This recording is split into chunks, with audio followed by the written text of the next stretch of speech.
On December 6, 2022, shortly after Morocco's famous victory against Spain in the FIFA 2022 World Cup second round, Morocco's sovereign Bouffa sparked outrage after failing to mention Africa during a post-match interview.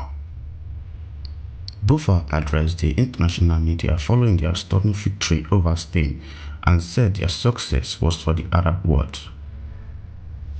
Thanks to all Moroccans all over the world for their support, to all Arab people and to all Muslim people, he was quoted as saying. The word came after most of Africa celebrated with the country after it shocked Spain with a penalty shootout victory. After the exit of Senegal, Cameroon and Ghana, people in different African countries naturally adopted Morocco. The remark, however, adds to the ongoing question of the identity of major North African countries, as most of these countries have identified themselves with the Arabs who are outside of Africa. Who are the people of North Africa and what is their story? You can check this up on my YouTube page, as I have in the past addressed the question of the identity of the people of North Africa.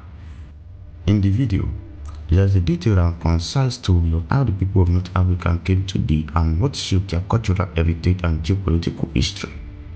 However, for this video, I will quickly provide a suitable answer to the identity question and the controversies surrounding it.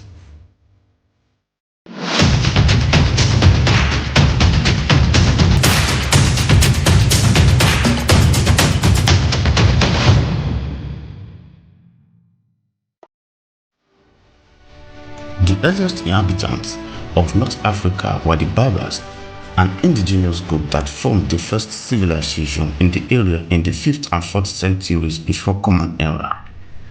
Contact with the Berbers was documented by the Egyptians, the Abyssinians, who are the present-day Ethiopians, and Nubians, who lived in the northeastern portion of the African continent.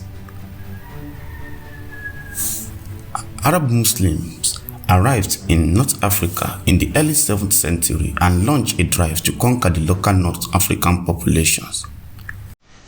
By 670 AD, the war had been successful, and most of North Africa had fallen under Muslim control. As a result of the prospect of Muslim invasion, the Berbers banded together and established their kingdoms. The kingdom succeeded in establishing themselves and retaining their autonomy until the Almoravids launched a successful series of jihads in the 11th century CE. The jihad movement helped to cement Islam's stronghold in northern Africa. Following the success of the jihad, Islam was able to establish a stronghold throughout sub-Saharan Africa. Following the Muslim-Arab conquest in the 7th century, the region underwent an Arabization and Islamization process that has shaped its current environment ever since.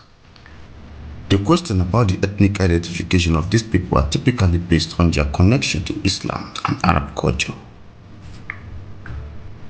The Arabs have profoundly affected the majority of the Arab-speaking North African populace. Because of Muslim conquest and subsequent rule over North African countries, they have become linguistically, culturally, and even politically Arabized over the centuries. However, genetically, the vast bulk of the population cannot be classified as Arab, or even entirely Arab, because they do not exist outside of the Arabian Peninsula without significant genetic blending.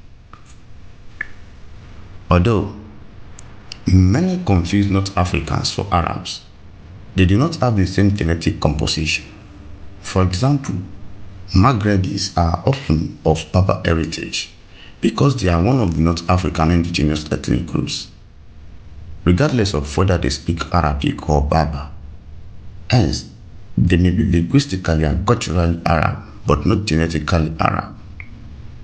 Romans, Italians, Carthaginians, Phoenicians, Greeks, enslaved Africans, and even Arab tribes have made genetic contributions, as have Vandals and other Germanic tribes.